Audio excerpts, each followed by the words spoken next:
নওগাঁর মান্দা উপজেলার প্রসাদপুর খেয়াঘাট আত্রাই নদীর উপর একটি ব্রিজ নির্মাণ করা হলে বদলে যাবে অন্তত 50টি গ্রামের মানুষের জীবন চিত্র।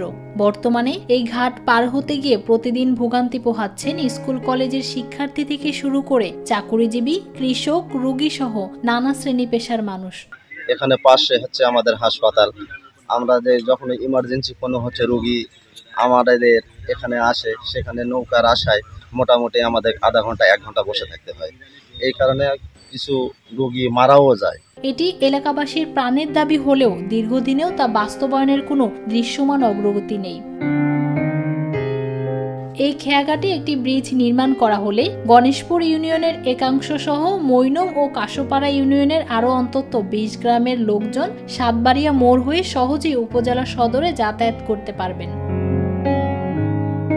এলাকাবাসীর দাবি, নদীর উপর প্রসাদপুর খেয়াঘাটে কোনো ব্রিজ না থাকায় বর্ষায় ভরসা নৌকা, আর খরা মৌসুমে ব্যবহার করতে হয় নরবরে বাঁশের সাঁকো। প্রসাদপুরের খেয়াঘাটের ব্রিজের খুব প্রয়োজন। কি জন্য আমরা এই বাঁশের চরাঠত পার হওয়া পারি না। বাঁশের চরাঠত পার হওয়া লাগলে কাদো বৃষ্টি আলে পারে পিছলে আমাকে পা করে দেওয়া লাগে। আমার একটা বোন, আমার মাও পিত্তর থেলে পাথর অপারেশন করেছিল, আমার বোন যাওয়া লাগে এই ফাঁকত পড়ে যায়, ঠ্যাঙ্গত লাগছিল, মেলা কষ্ট। এখানে একটি ব্রিজ নির্মিত হলে বদলে যাবে এ অঞ্চলের যোগাযোগ ব্যবস্থা।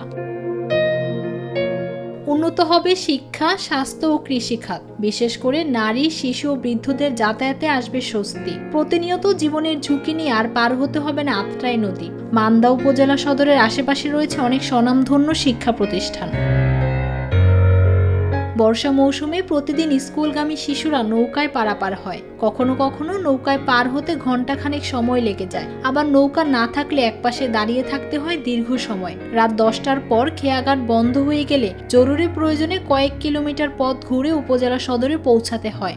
গণেশপুর ইউনিয়নের 9টা ওয়ার্ড আছে। এই 9টা ওয়ার্ডের বিভিন্ন গ্রামের লোকজন এদিক দিয়ে চলাফেরা করে। পাশাপাশি প্রসাদপুর ইউনিয়নেরও 9টা ওয়ার্ড আছে এবং আদার্স আরও যেগুলা গ্রাম আছে, ম্যাক্সিমাম আমাদের নদীর এই পারে যে গ্রামের লোকগুলো সবগুলো এই নদীতে চলাচল করে। কয়েকবার সয়েল টেস্টও করা হয়েছে, কিন্তু এরপর আর কোনো অগ্রগতি দেখতে পাচ্ছি না। কোথায় যে কি হয়, আদৌ এটি ব্রিজ নির্মাণ হবে কিনা সে প্রশ্ন এখন সবার মুখে। এই প্রসঙ্গে জানতে চাইলে মান্দা উপজেলা প্রকৌশলী আবু সাইদ বলেন, প্রসাদপুর খেয়াঘাটে ব্রিজ নির্মাণের সম্ভাব্যতা যাচাইয়ের জন্য ইতিমধ্যে সয়েল টেস্ট করা হয়েছে। এর কার্যক্রম চলমান রয়েছে। অচিরে এই প্রকল্পের কাজ ত্বরান্বিত হবে বলে আশা করি।